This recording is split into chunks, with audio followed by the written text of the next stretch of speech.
Hello, everyone. Welcome to another episode. Now we are finally finishing all of the bowl games.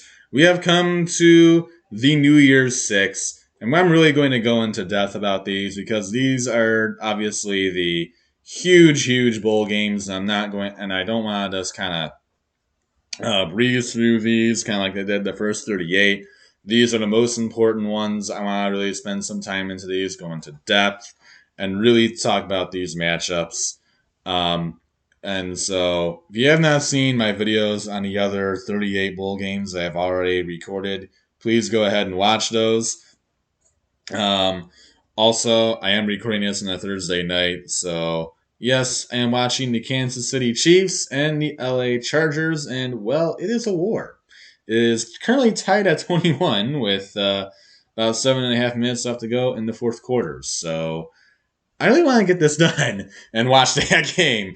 But now we have the New Year's Six, and we begin at the Chick-fil-A Peach Bowl between two teams that were neither of them, nobody I expected to be here. But number 12 Pitt at 11-2, ACC champions against number 10 Michigan State at 10-2. Michigan State came a long way from last year, really just like Michigan. I mean, both teams had 2 wins last year. Both of them have double-digit wins this year. So just take that into perspective.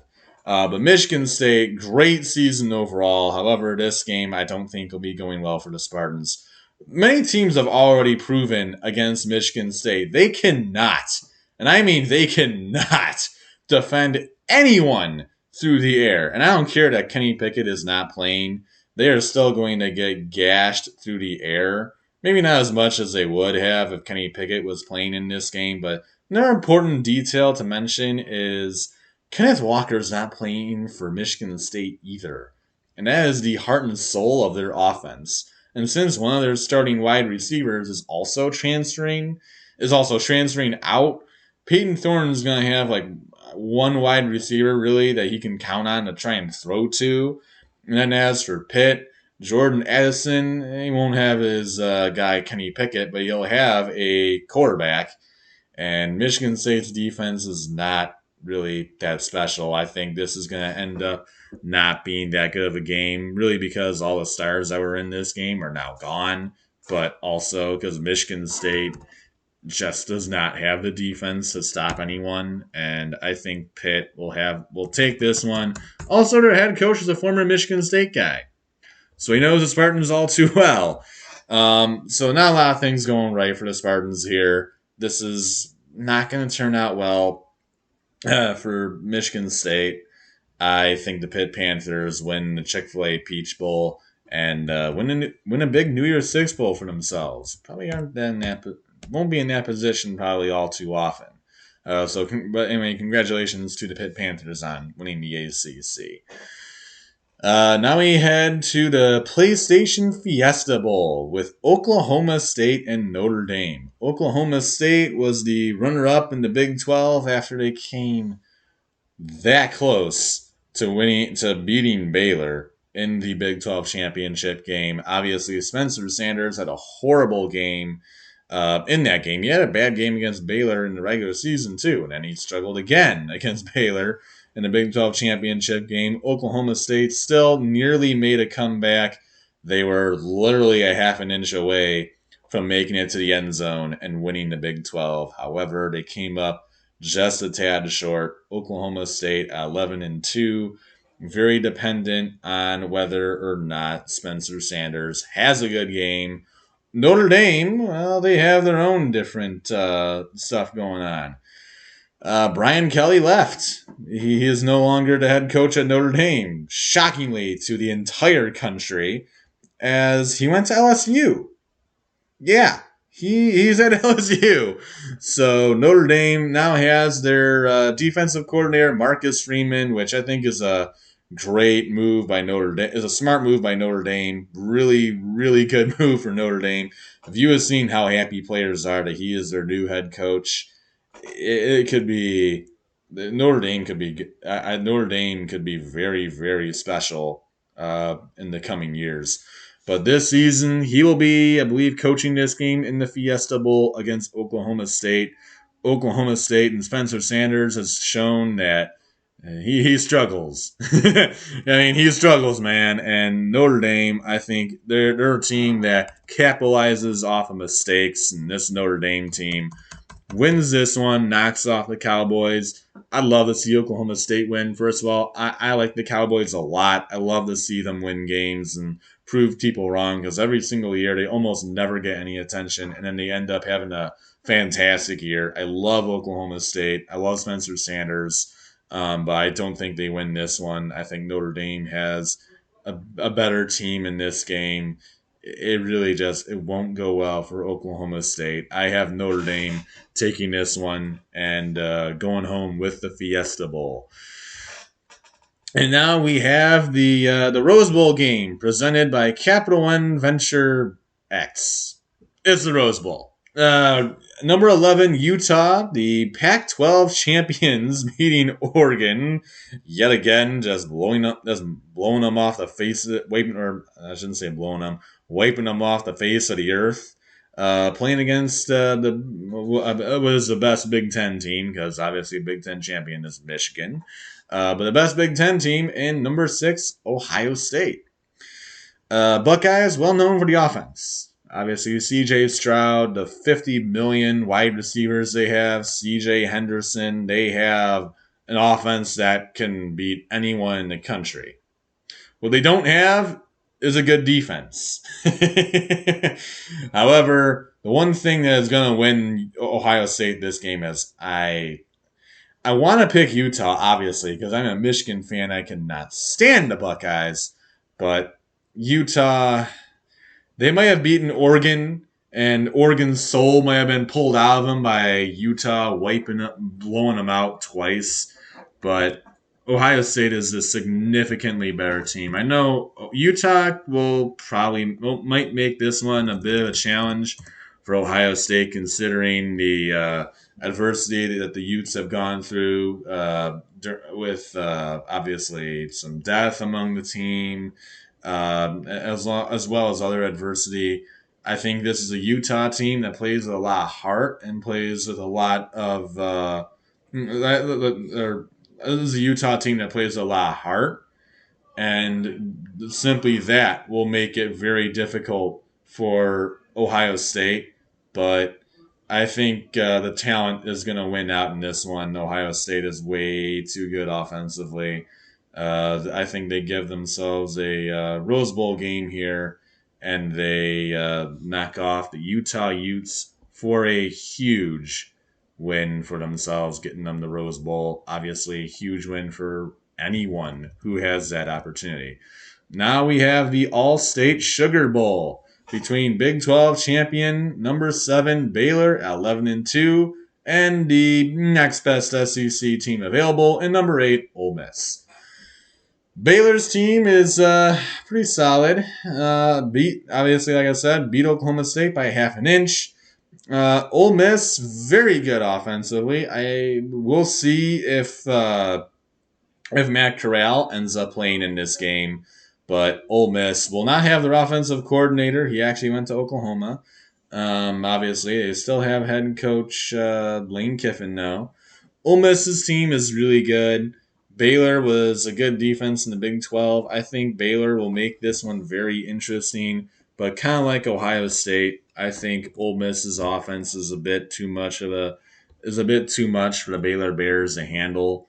This is not going to go well for Baylor. I'd love to see the Bears win. I do like Baylor's team. I like the Baylor Bears.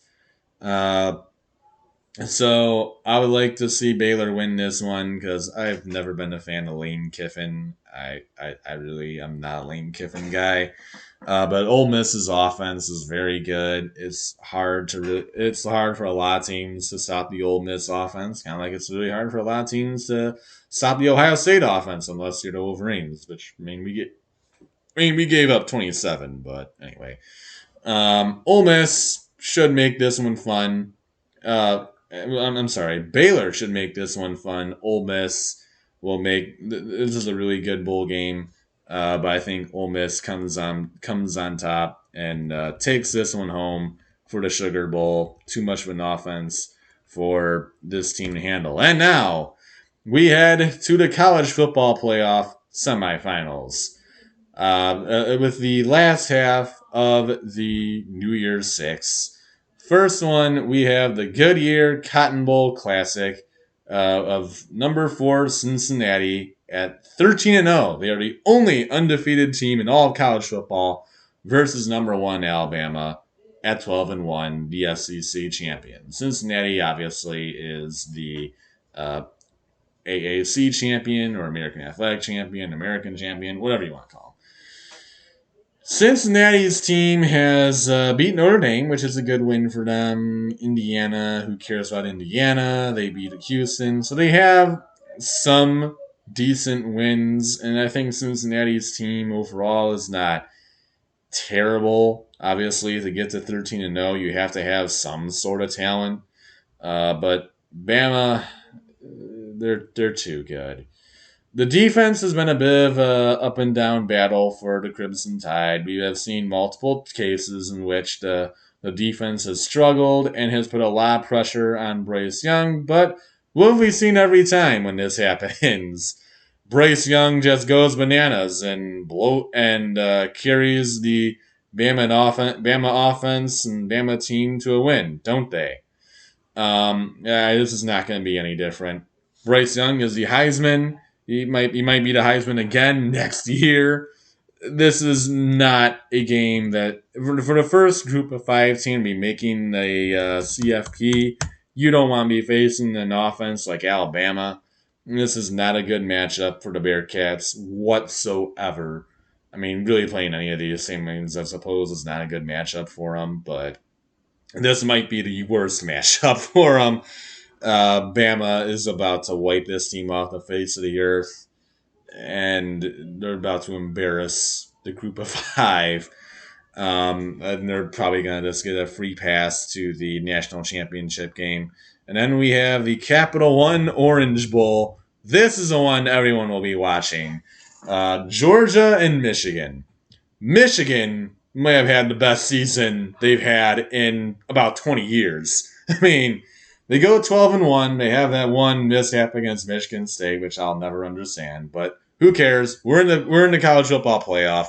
We're playing Georgia. Georgia coming off his first loss of the season. We're just this close to winning the SEC, beating Bama, and being an undefeated team and being number 1. However, they drop to number 3, Michigan, number 2 in the country, 12-1. This is going to be an all-out war. This is going to be all-out war. Michigan's defense has looked absolutely incredible. You got David Ojabo and Aiden Hutchinson being monsters on the edge. Not to mention the secondary has looked honestly pretty decent. Linebackers, not too bad.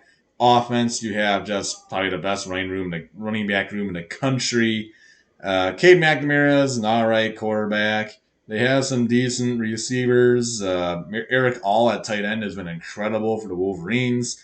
On Georgia's end, well, you have what is the best defense in the country. And then you have an offense that makes plays. Tahir White's decent at running back. Stetson Bennett's okay at quarterback. But Georgia's team is not the greatest offensively. So I think that's really going to be the telling tale of this game. What does Georgia's offense do? Because we know what Georgia's defense is capable of, and let's be real here. Michigan's probably not going to put a lot of points on Georgia. But how many points can Georgia put on Michigan? And to me, this is going to sound like a biased opinion, but to me, I don't think Georgia can really put up that many points against Michigan's defense. Aiden Hutchinson and David Ojabo have shown that they are incredible players. And it's going to be very hard to make a stand against that Michigan defense. I would not be surprised to see Georgia win this game. I absolutely would not. But this should be very fun. Michigan won its first Big Ten championship game we won its first Big Ten championship game in all of their history because they've never even been in a Big Ten championship game. But they won their first Big Ten championship. But they're the Big Ten champions for the first time in 17 years. They won in Madison this year for the first time in 20 years. We beat Ohio State for the first time in 10 years. We beat Penn State in Happy Valley for the first time in like 6 years. So there's a lot of firsts for this Michigan team. And now this is their first ever college football playoff appearance. This is one of the better Michigan teams anyone has ever seen in quite some time. And right now is the best chance they've had at a national championship. I think they win this one and they get to the national championship game, which would only mean one thing, which would mean a national championship game between the Michigan Wolverines and the Alabama Crimson Tide. And this is also taking place, believe it or not. And this, believe it or not, will also take place at Lucas Oil Stadium. So this, again, will be another fantastic game. Bama has shown a bit more defensive capability. They're not obviously the greatest team on defense, but they obviously focus on the offensive end. They're not the greatest running team either, but they are the most lethal passing attack anyone has ever seen, which conveniently enough is probably the weakest point of the Michigan defense. I think Michigan will make this game, assuming this is a national championship game, I think Michigan will make this game very competitive. But the one thing I'm going to tell you right now, as much as I would love to see, obviously, I'm a Michigan fan. If Michigan wins this game, I will be ecstatic. But as a Michigan fan, I cannot take the Wolverines to beat the Crimson Tide. Bryce Young is otherworldly, and I can't see how really the way if he gets hurt or something changes, then obviously I would say, well, maybe something different happens and Michigan ends up winning, or Cincinnati maybe even ends up winning. But if Bryce Young continues to play the way that he is, I can't see anyone who beats him. So my national champion for the 2021 season, I guess technically 2022, because it'll be in 2022 when the national championship is played. But my champion for this season, you're looking at him, the Crimson Tide. I'd love to see Michigan win it, but it's the Crimson Tide. I have Alabama winning the national championship game. That's going to be a popular pick amongst pretty much everyone. But that's my pick to win it all. I think they'll be able to do it again. I have not seen a better. I have watched Bama in the past few weeks, and Bryce Young has shown something I haven't seen yet. I mean, the guy is otherworldly. Even though Bama has Will Anderson on the defensive end, and he has been incredible. Bama, I think, just has too many pieces for this Michigan team to end up winning this one. So that's all I have. And, well, thank you for listening. College football is coming close to an end. It's really sad to see because I love college football, but that just means I get to focus on college basketball, right? Yeah, I get to suffer my way through the Michigan basketball team now. But that's all I have for this episode. Thank you for listening. This might be the last time you hear from us and college football. Really until the end of the season comes, but this might be it for a while. So, until next time, adios, everyone.